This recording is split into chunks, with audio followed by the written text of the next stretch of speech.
Your slaves sure do know how to behave. Well, they God-fearing. One of them's a preacher. People might pay good money to have them calm down a bit, especially by one of their own. He was way ahead of his time. He sort of saw something that nobody else even considered or thought possible at the time. And, you know, he was somebody who was standing up for what he believed in such a pure and authentic way. And because of that sort of purity of ambition and sort of purity of heart, he was able to recruit a bunch of people, and they were able to have the largest slave uprising in the history of the United States. You know, in a country that has quite a long, sort of dangerous history with slavery. So this is a huge pivotal character, and I was really kind of ashamed that I'd never heard anything about this, but then to learn about it and to learn about the story, and then to learn about how the story's been dealt with since, it's you know, it's great, and I'm glad that people will be introduced to this character. What you think you're doing, boy? I asked you a question. You're done preaching for a little while.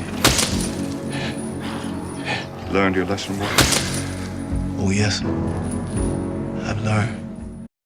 Initially, the thing that drew me to the project was Nate. You know, there's no question about it. He was just his passion and his verve for it. And when we sat down to have a meeting for it, he went into this thing, was like, this is what I see that this movie might be able to do, and what I want to achieve, and blah, blah, blah. And he had thought out everything. He'd planned everything, and he'd put so much effort and work into this, into sort of like the pre-production stages.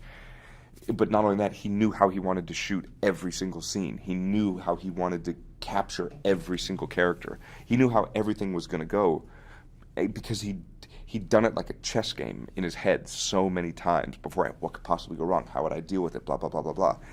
And then also, as you know, I'm an actor, and I would ultimately love to direct a movie. So to see an actor go on to direct a movie for the first time while still having to act in the movie, I thought it would be an interesting learning experience for me. And I thought I'd be able to go and see what caught him off guard, what he wasn't ready for, you know, mistakes he made that I might be able to learn through by proxy, kind of thing. But he showed up on the first day, and he was ready. He was in a suit because he wasn't acting the first day, and he was like, put that camera here, put that light there, move that there, blah, blah, blah. And he just had everything down, and it was like watching a seasoned professional do it. So Nate was initially the first draw, and also the element that kept everybody going through the whole thing. I lead you to Peter 2:18. Submit yourselves to your masters, not only to those who are good and considerate, but also to those who are harsh.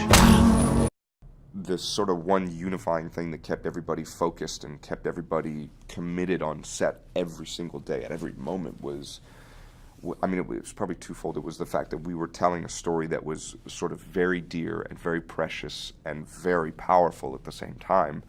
And also, we knew that Nate had worked on this for the last 7 or 8 years, you know, and out of respect for the amount of effort and work that he put into this, it would be rude of us, and I mean, just like downright ignorant, to show up and not be able to focus for 5 weeks or however long we were going to work on it. So there was definitely, like, you know, we wanted to make Nate happy, and we also knew that this was an important story to tell, and we wanted to do it well.